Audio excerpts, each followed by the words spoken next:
करीब 3000 मीटर की ऊंचाई पर अजीब व गरीब चीजों का नजर आना। एलियन एयरक्राफ्ट्स पर आई ऑफिशियल रिपोर्ट्स वापस ले ली गईं। गलत जानकारियां फैलाने के लिए जांच कराने के नाटक किए गए। ये बहुत ही अनोखी चीज थी। वो बड़ा ही ड्रामेटिक नजारा था।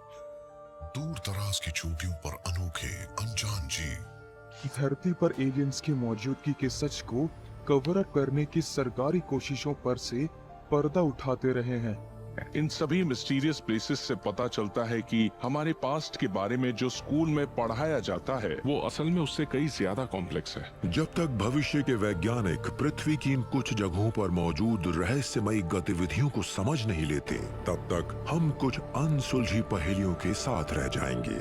क्या ये जगहें सचमुच वर्म होल्स में ले जाने वाले पोर्टल्स या दरवाजे हैं? क्या एक्स्ट्रा टेरेस्ट्रियल जीव इन रहस्यमयी जगहों पर मौजूद खास इलेक्ट्रोमैग्नेटिक फील्ड्स का इस्तेमाल करके खुद को पृथ्वी पर लाते हैं?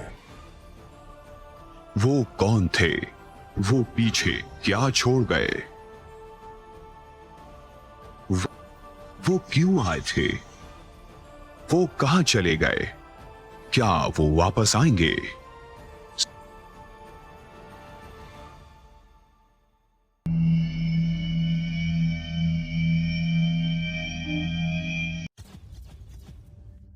एलियन एयरक्राफ्ट्स पर आई ऑफिशियल रिपोर्ट्स वापस ले ली गईं।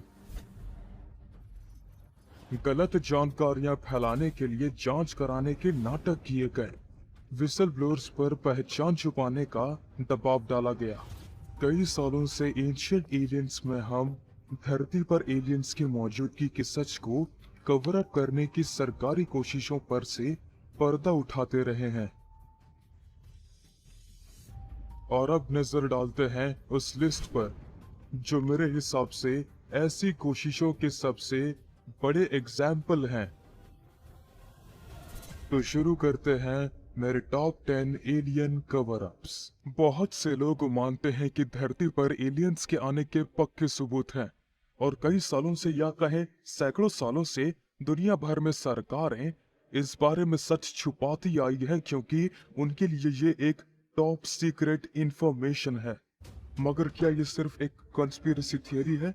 लोग तो यही मानते आए थे तब तक जब तक दिसंबर 2017 में न्यूयॉर्क टाइम्स के फ्रंट पेज पर एक खबर नहीं छापी गई और खबर ये थी कि यूएफओ इन्वेस्टिगेशन के लिए अमेरिकी सरकार एक सीक्रेट प्रोग्राम में काफी पैसे खर्च कर रही है। टॉप कवर अप्स के मेरे काउंटडाउन में नंबर 10 पर है एटिप।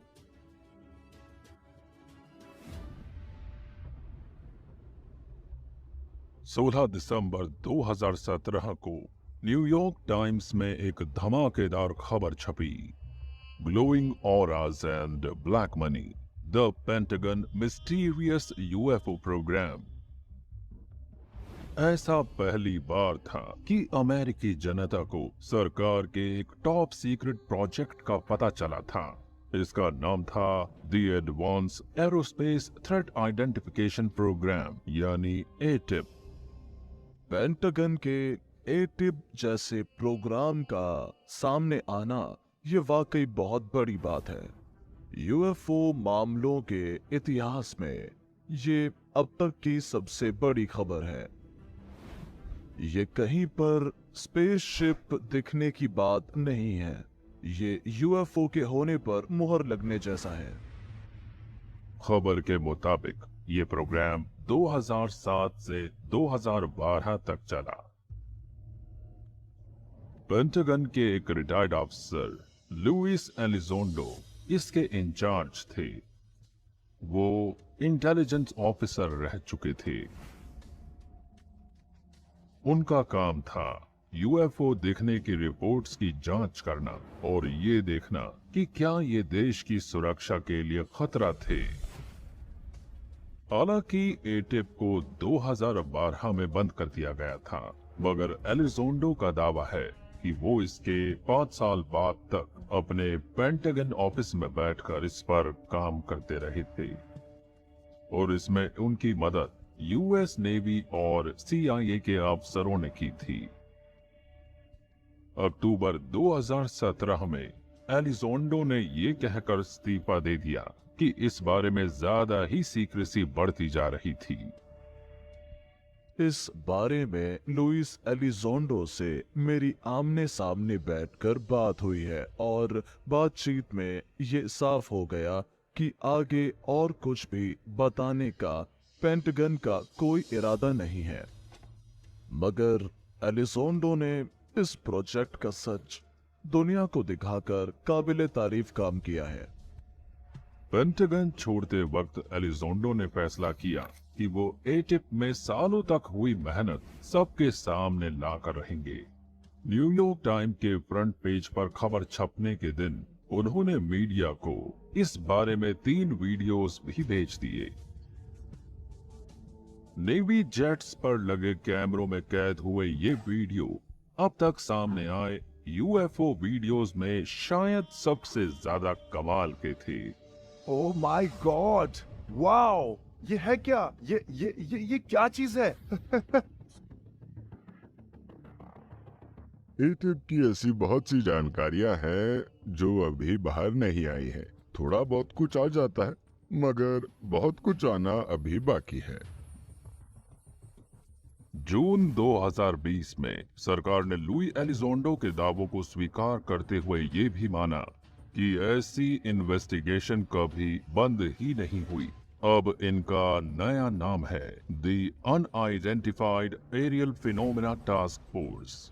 जहां तक एंशिएंट एस्ट्रोनॉट थ्योरिस्ट की बात है, ये सच बाहर आने से उनका ये शक मजबूत हुआ है कि ऐसा बहुत कुछ है जिसे सरकार छुपाए हुए है, और ये भी कि यूएफओ इन्वेस्टिगेशंस के बारे में ज्यादा चौंकाने वाले सच अभी बाहर आने बाकी।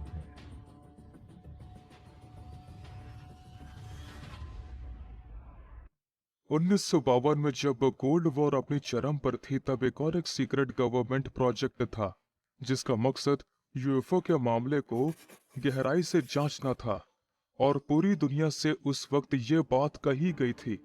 पर क्या सच में इसका असली मकसद सच को जानना था या फिर सच को छुपाना था? सच के नाम पर लोगों में गलत जानकारियां फैलाना मेरे टॉप 10 कवर-अप्स की काउंटडाउन में 7वें पायदान पर है। Project blue book. मार्च 2015 वॉशिंगटन डीसी में एयरफोर्स के कुछ आला अफसर प्रोजेक्ट ब्लू बुक लॉन्च करने को इकट्ठा होते हैं, जिसमें यूएफओ रिपोर्ट्स की जांच होगी।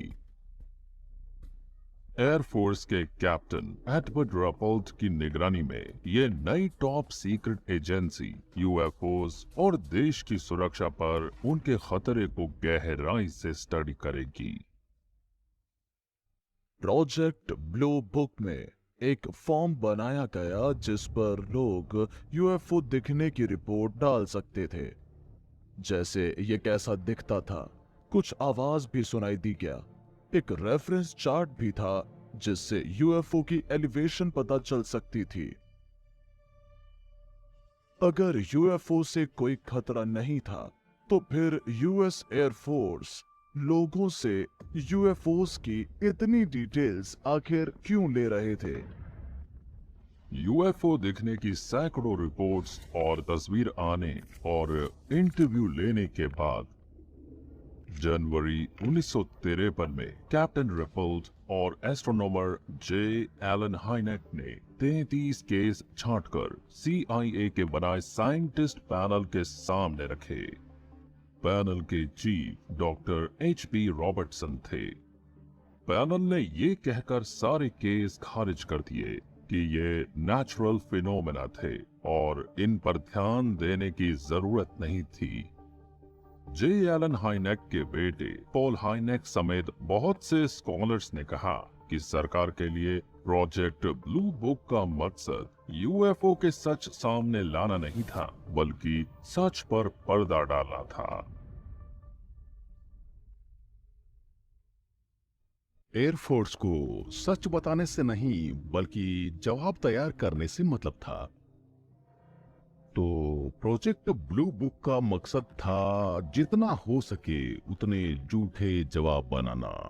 अब इंटरेस्टिंग बात यह है कि बेशक उन्हें हर केस को एक्सप्लेन करना था, पर उन्होंने माना कि रिपोर्ट किए गए 12,000 केसेस में से 700 यानी 5% केस उनकी समझ से बाहर थे।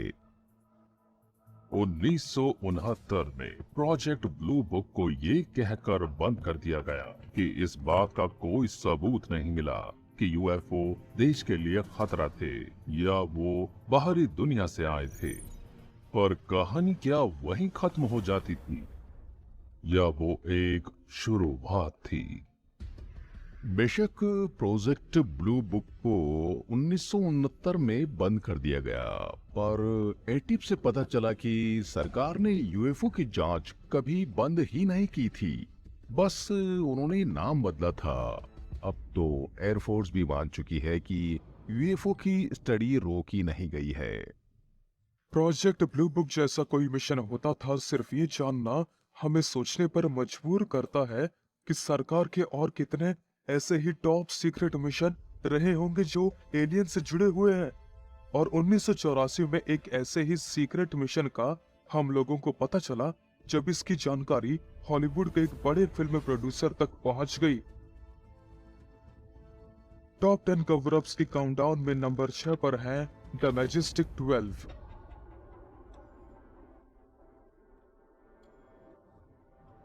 बर्बैंक, कैलिफोर्निया, दिसंबर 1984।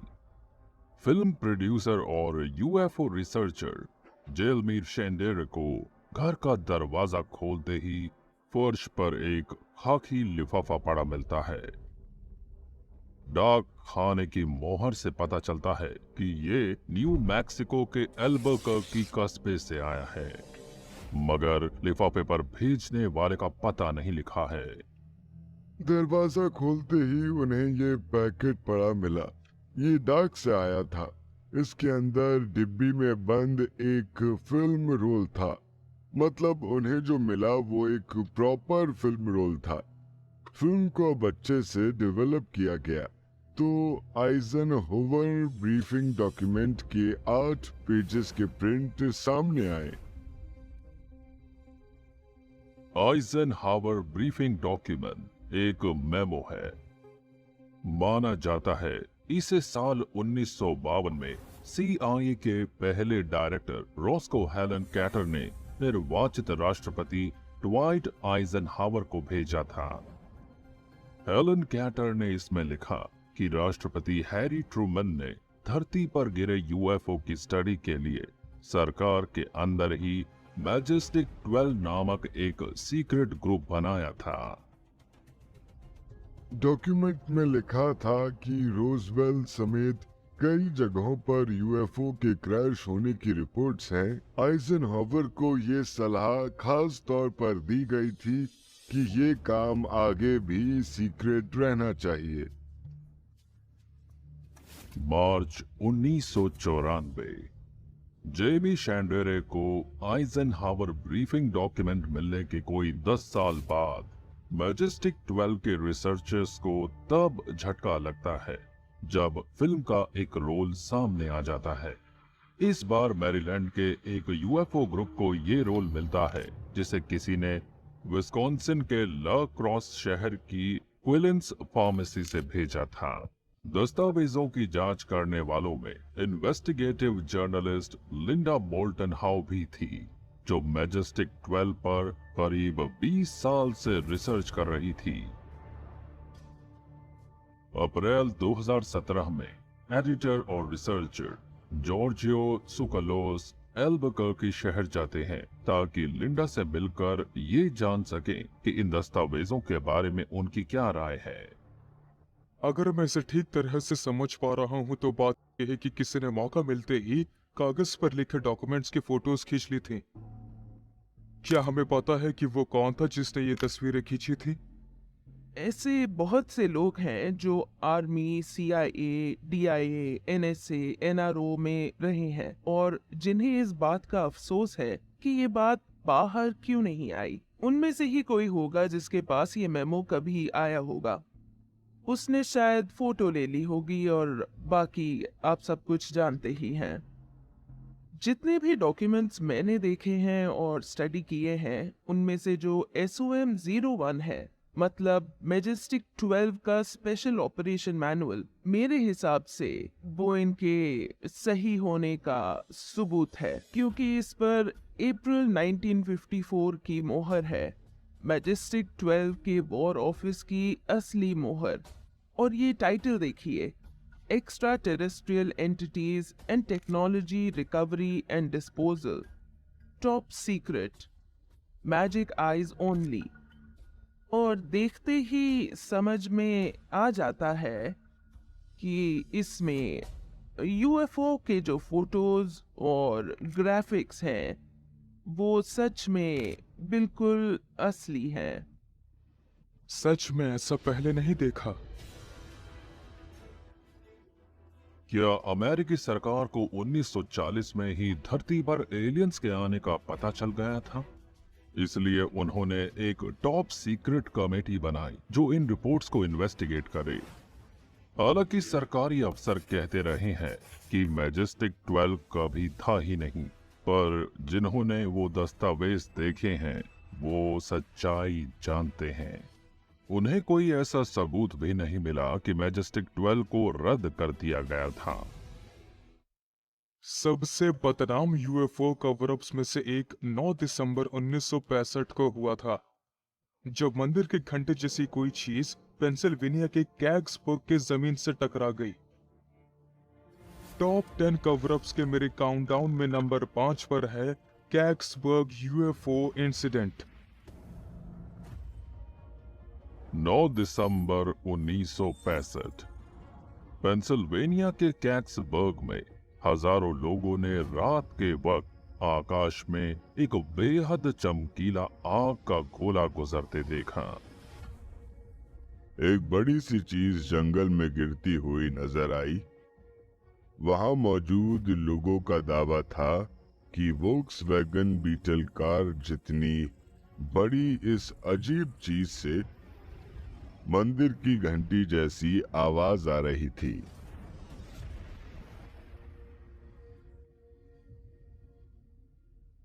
जल्दी ही वहां ये बात फैल गई कि कैक्सबर्ग के जंगल में प्लेन क्रैश हुआ है। फायर फाइटर्स मौके पर जमा हो गए और उनमें से एक जिम रोमांस की था। मेरी खुशकिस्मती है कि मैं मार्च 1998 में उससे मिलकर बात कर पाई। वो उन 10 लोगों में से एक था जो क्रैश वाली जगह के आसपास 15 मिनट तक रहे थे, वॉलंटियर फायर फाइटर होने के नाते। वो लोग ये पता लगाने की कोशिश में थे कि वो क्या चीज थी। रोमांस्की ने बताया कि वो मंदिर की घंटी जैसा एयरक्राफ्ट था जिसका टॉप कॉपर कलर का था और नीचे की तरफ 4 इंच चौड़ा एक पट्टा था। ये पट्टा क्राफ्ट के चारों तरफ था और इस पर कुछ उभरे हुए निशान बने हुए थे। उसने और उसके साथियों ने कहा कि वो इजिप्शियन हायरोग्लिफ्स जैसे थे। क्रैश वाली जगह पर फायर फाइटर्स के पहुंचने के कुछ ही देर बाद वहां पहुंचे सैनिकों के एक दस्ते ने उन्हें वहां से निकल जाने को कहा। सेना अचानक वहां पहुंच गई और उस इलाके को उन्होंने सील कर दिया। लोग तो ये भी कहते हैं कि आसमान से गिरी उस चीज को एक आर्मी व्हीकल में डालकर वो किसी गुमनाम जगह पर ले गए और उन्होंने उस सारी बात को पूरी तरह से दबा दिया। सरकार ने कैक्सबर्ग में हुए क्रैश को मीटियोराइट कहकर रफा दफा करना चाहा, पर वो लोग जिन्होंने 9 दिसंबर 1965 के दिन जंगल में उस चीज को देखा था, वो जानते थे कि वो मीटियोराइट नहीं था। उस वक्त उन्होंने कहा कि वो मंदिर के बहुत बड़े घंटे जैसा क्राफ्ट था जो आसमान से गिरा था। कैक्सबर्ग में जो गिरा था, आखिर वो क्या था, शायद हमें कभी पता ना चले। हमने अब तक जिन कवर-अप्स पर नजर डाली है वे चौंकाने वाले हैं, पर अगर मैं आपसे ये कहूं कि आज से 1600 साल पहले इससे भी बड़ा कवर-अप हुआ था, तो और ये कवर अप किसी मामूली चीज के लिए नहीं, बल्कि पवित्र बाइबल में से कुछ जरूरी हिस्सों को हटाने के बारे में है। बल्कि बाइबल से निकाले गए इन हिस्सों ने ही एरिक वॉन डैनिकन को दुनिया के सामने एंशिएंट एस्ट्रोनॉट थ्योरी लाने को प्रेरित किया। काउंटडाउन में 8वें पायदान पर है द बुक ऑफ इनॉक।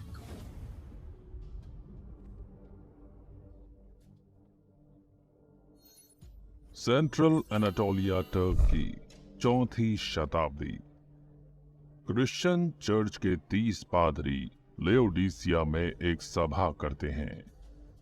ये गुप्त बैठक बाइबल में से कुछ किताबें हटाने के बारे में है। इनमें से एक है the book of Enoch. Bible के जानकारों के मुताबिक इस बैठक की वजह वो कंट्रोवर्शियल कहानियां थी जिनमें इंसानी औरतों के साथ संबंध बनाने के लिए फॉलन एंजल्स धरती पर आते हैं। इन कहानियों को लोग तब तक सच मानने लगे थे। धार्मिक कथाओं में उन विद्रोही फरिश्तों की बातें हैं जो ईश्वर से झगड़ा होने के बाद धरती पर आए। उन्हें इंसानी औरतें सुंदर लगी तो उन्होंने उनसे शादी के बाद फिजिकल रिलेशन बनाकर बच्चे पैदा किए।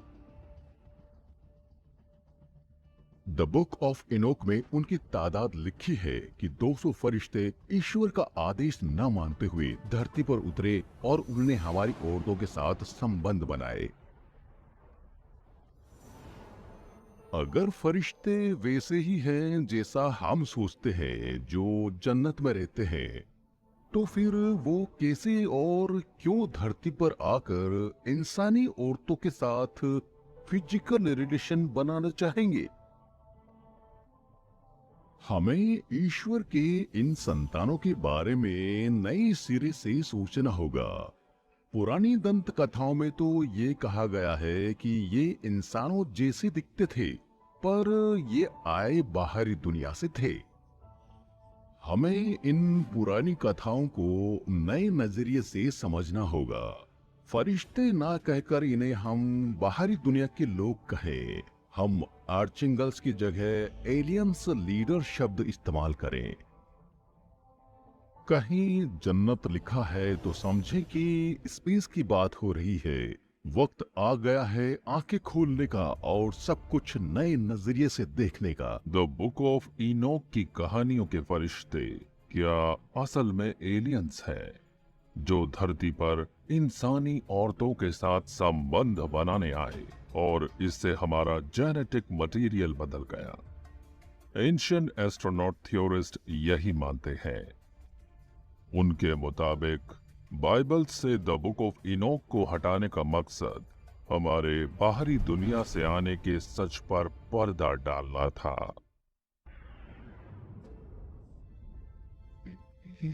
नेवाडा रेगिस्तान में एक टॉप सीक्रेट मिलिट्री बेस होने की अफवाहों को सरकारी अफसर हमेशा से ही नकारते आए हैं, मगर 2013 में अमेरिकी इतिहास के सबसे खास कवर अप से पूरी तरह से पर्दा हट गया। मेरी लिस्ट में नंबर 9 पर है एरिया 51।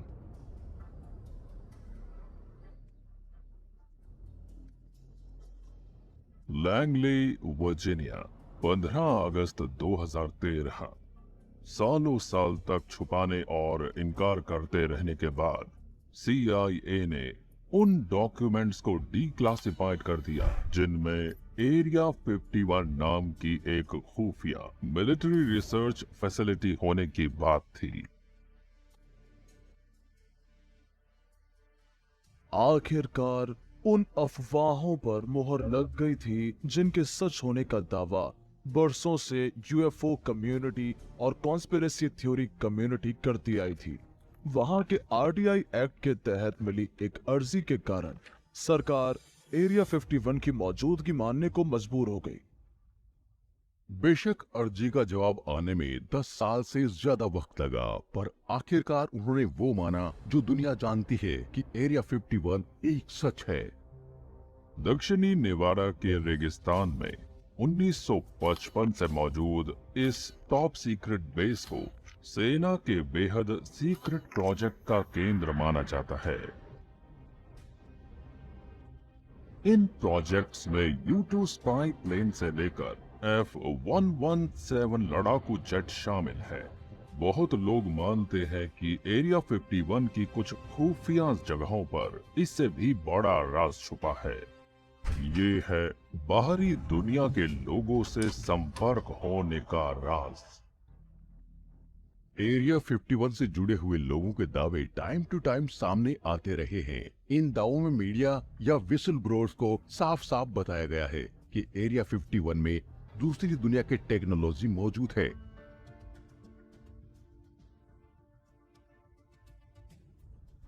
तो अमेरिका ने झूठ बोलने और इनकार करने का तरीका अपना लिया और इसे कहा जाता है काउंटर इंटेलिजेंस। दूसरे वर्ल्ड वॉर के बाद से ही यूएफओ और एलियंस काउंटर इंटेलिजेंस की लिस्ट में टॉप पर रहे हैं। सरकार नहीं चाहती कि हमें सच पता चले।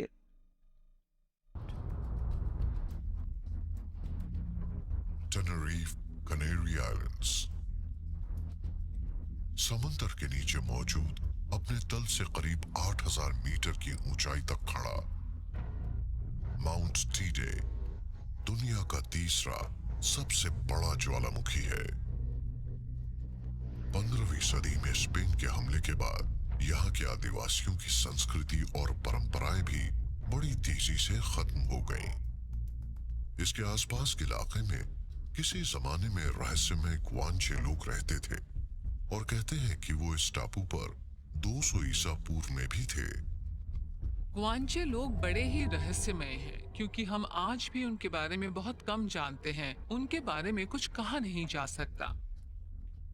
मगर कुछ प्राचीन एस्ट्रोनॉट थ्योरिस्ट मानते हैं कि माउंट टीडे के पास मौजूद पिरामिडों की वो श्रृंखला ग्वानचे लोगों ने ही बनाई थी और उनसे हमें शायद उस प्राचीन सभ्यता के बारे में काफी जानकारी मिल सकती है।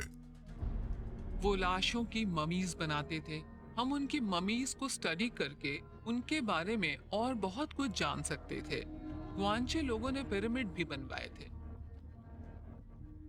माउंट टीडे के करीब ही कई पिरामिड बने हुए हैं और ऐसा लगता है जैसे उनका पहाड़ या ज्वालामुखी से कोई रिश्ता है। वो शायद उस पहाड़ का प्रतीक भी हो सकते हैं, मगर वो ऐसी जगह भी हो सकते हैं जहां से देवताओं से संपर्क साधा जा सके। लेकिन वो देवता कौन थे ये हमें नहीं मालूम। उन्होंने जो पिरामिड बनवाए थे वो भी इजिप्ट में सबसे पहले बने सीढ़ी नुमा पिरामिड जैसे ही थे, लेकिन मायन कल्चर में भी हमें उसी तरह के सीढ़ी नुमा पिरामिड मिलते हैं। ये बड़ा अहम सवाल है कि माउंट टीडे के वो पिरामिड बनाए ही क्यों गए थे। क्या वो पूजा करने की जगह थे या फिर प्राचीन एस्ट्रोनॉट थ्योरिस्ट की ये बात सही है कि उन्हें दूसरी दुनिया से आने वाले जीवों का स्वागत करने के लिए बनाया गया था। हो सकता है हमें इसका जवाब ग्वानचे लोगों की कहानियों में मिल जाए। प्राचीन मिस्र के लोग अपने सीढ़ी नुमा पिरामिड्स को जन्नत की सीढ़ियां कहते थे। वो ये भी कहते थे कि ईश्वर ने ही उन्हें पिरामिड बनाने की कला सिखाई। हो सकता है कि ग्वानचे लोगों के बनाए सीढ़ी नुमा पिरामिड भी उन्हीं देवताओं के निर्देशों पर बने हों। ये भी हो सकता है कि वो पिरामिड भी जन्नत पे जाने के दरवाजे या पोर्टल हैं। ग्वानचे लोग ये भी मानते थे कि माउंट टीडे असल में एक विशाल पिरामिड है जिसे देवताओं ने वहां पर रखा है। उनका कहना था कि वो उस पहाड़ पर देवताओं को आते जाते हुए भी देखते हैं, लेकिन वो असल में परग्रहियों के यानों को पहाड़ पर आते जाते हुए देखते थे। क्या ये नहीं हो सकता कि ग्वानचे लोगों ने वो पिरामिड किसी मिथ के देवता के लिए नहीं बल्कि उन हाड़ मांस के जीवों के लिए बनाए हों जो किसी जमाने में उनके पास आते जाते रहते थे। प्राचीन एंशिएंट थ्योरिस्ट कहते हैं कि ऐसा ही हुआ था और वो इस बात की ओर इशारा करते हैं कि आज भी माउंट टीडे के आसपास बड़ी अजीबोगरीब चीजें नजर आ रही हैं। क्या ग्वानचे लोग किसी जमाने में माउंट टीडे पर सचमुच परग्रहियों को आता जाता देखते थे?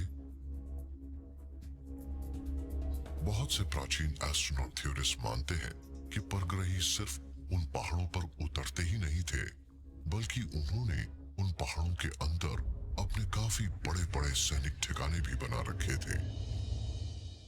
उस जगह पर कुछ ज्यादा ही यूएफओ नजर आते हैं और हैरान करने वाली बात है कि वहां यूएफओ बहुत ही ज्यादा संख्या में नजर आते हैं।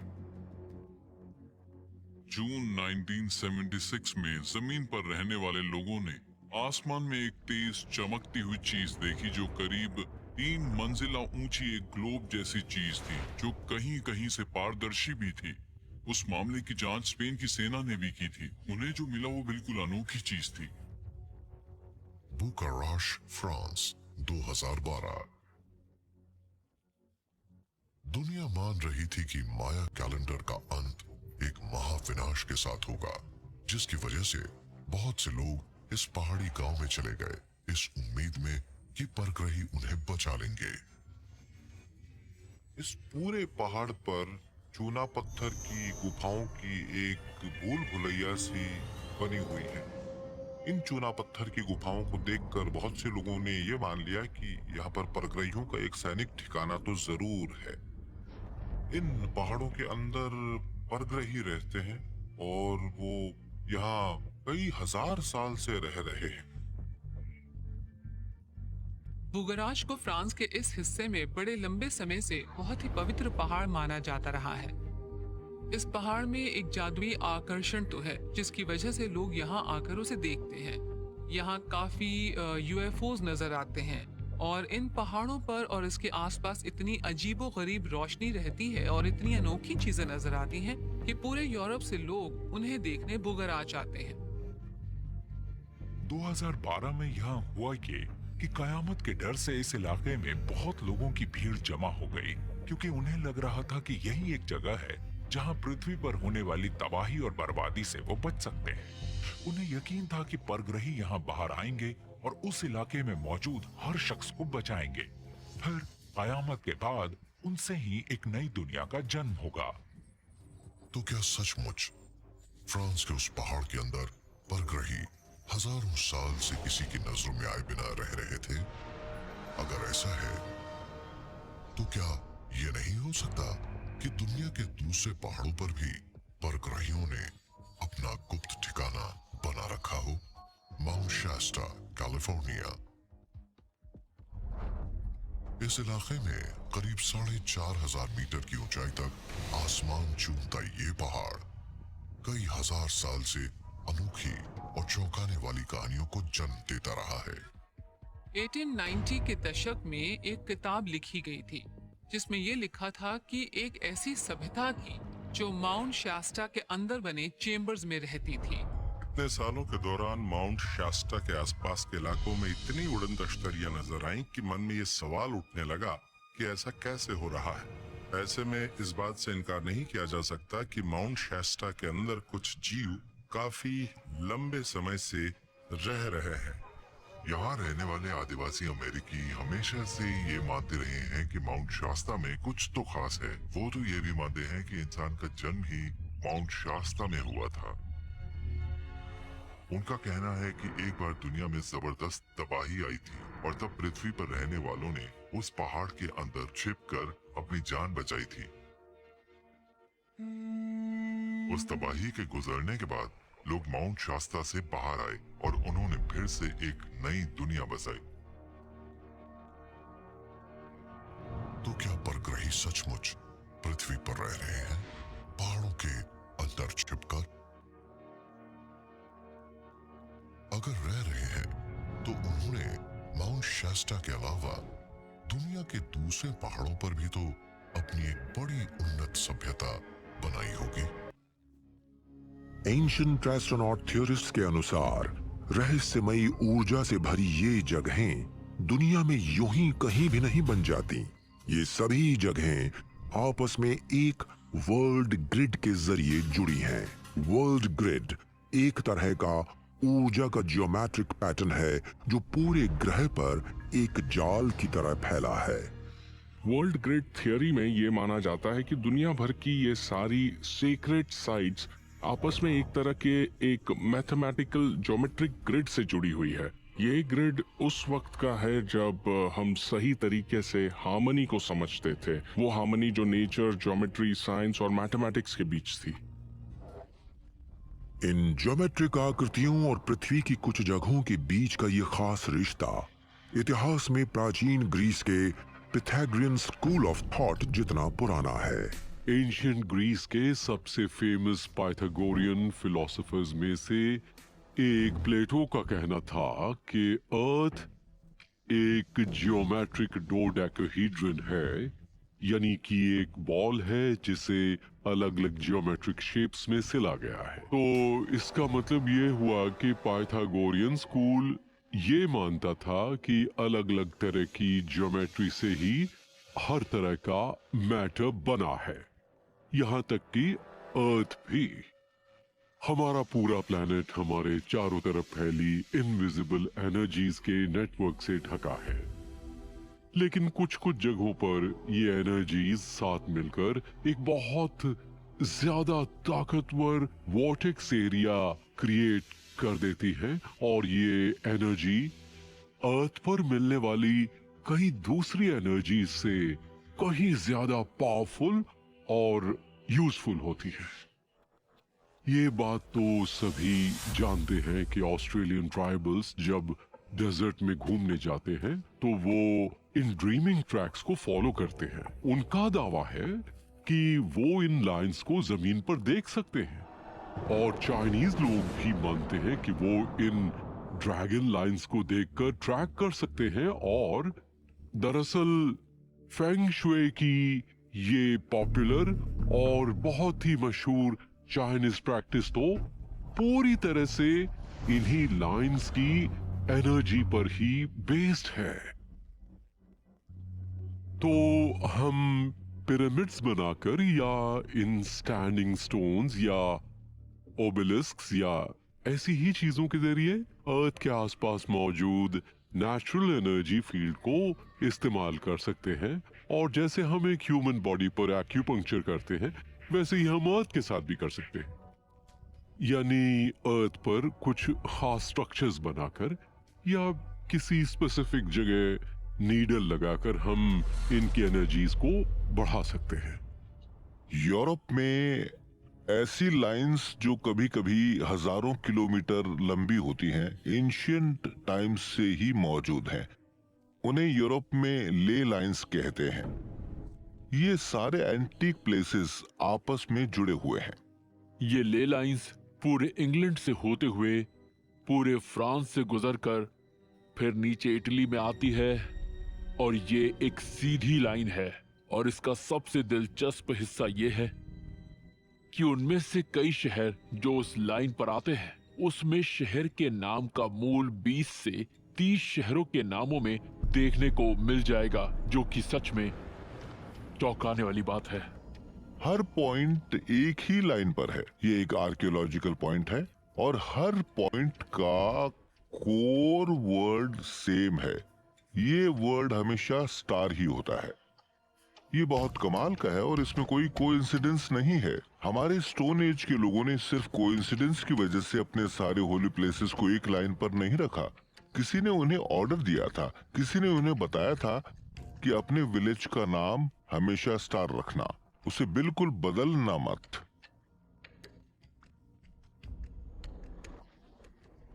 एक और रहस्य है जो वर्ल्ड ग्रिड के हिसाब से यूएफओस के दिखने से जुड़ा है। 1992 में अपनी मृत्यु से पहले French UFO researcher Aimé Michel ने 1947 के रोजवेल इंसिडेंट से लेकर तब तक की हर एक एक्स्ट्रा टेरेस्ट्रियल रिपोर्ट को नक्शे पर निशान लगाकर देखा। इंसिडेंट्स को मैप करने पर उन्हें पता चला कि लाइंस के नाम काफी स्पेसिफिक हैं। फिर उन्होंने लाइंस को मैप करना शुरू किया। इससे उन्हें समझ आया कि ये कोई रैंडम लाइंस नहीं है, बल्कि ये लैटिट्यूड की डिग्री से जुड़ी हैं। यानी जहां ये यूएफओस देखे गए थे, इन सब के पीछे किसी तरह की साइंस ही थी। एंशिएंट एस्ट्रोनॉट थियरिस्ट्स का मानना था कि ऊर्जा का स्तर और यूएफओस का दिखाई देना संयोग नहीं है। उनका दावा है कि दूसरी दुनिया के जीव हमारे पूर्वजों से मिलने आते थे और उन्होंने इन जगहों की खास ताकत के बारे में हमारे पूर्वजों को बताया था। उन्होंने ये भी बताया कि कैसे प्राचीन लोगों को इन विशाल स्मारकों को बनाकर इन प्राकृतिक शक्तियों को बढ़ाने के तरीके सिखाए गए। इस सिद्धांत को जियोमैंसी कहा जाता है। तो सवाल वही है कि क्या ये लोग एक्स्ट्रा टेरेस्ट्रियल्स थे, या क्या इसकी संभावना है कि कहीं हम भी एक्स्ट्रा टेरेस्ट्रियल्स तो नहीं, हम यहाँ से तो नहीं हैं, या अगर सीधी तरह कहें तो ह्यूमैनिटी का ओल्डर वर्जन यंगर वर्जन का ख्याल रख रहा है जो इस प्लेनेट को छोड़कर जाने वाले हैं। शायद उन्होंने यही सोचा था कि फार फ्यूचर में जनरेशन्स इन आर्टिफैक्ट्स पर, इस साइंस पर ध्यान दें और वो इसके बारे में सवाल पूछें, और आज हम यही तो कर रहे हैं। इन सभी मिस्टीरियस प्लेसेस से पता चलता है कि हमारे पास्ट के बारे में जो स्कूल में पढ़ाया जाता है वो असल में उससे कई ज्यादा कॉम्प्लेक्स है। जब तक भविष्य के वैज्ञानिक पृथ्वी की इन कुछ जगहों पर मौजूद रहस्यमयी गतिविधियों को समझ नहीं लेते, तब तक हम कुछ अनसुलझी पहेलियों के साथ रह जाएंगे। क्या ये जगहें सचमुच वर्म होल्स में ले जाने वाले पोर्टल्स या दरवाजे हैं? क्या एक्स्ट्रा टेरेस्ट्रियल जीव इन रहस्यमयी जगहों पर मौजूद खास इलेक्ट्रोमैग्नेटिक फील्ड्स का इस्तेमाल करके खुद को पृथ्वी पर लाते हैं? और क्या ये हो सकता है कि ये सारे राज हमारी प्राचीन सभ्यताओं को मालूम थे जो समय के साथ इतिहास में कहीं खो गए?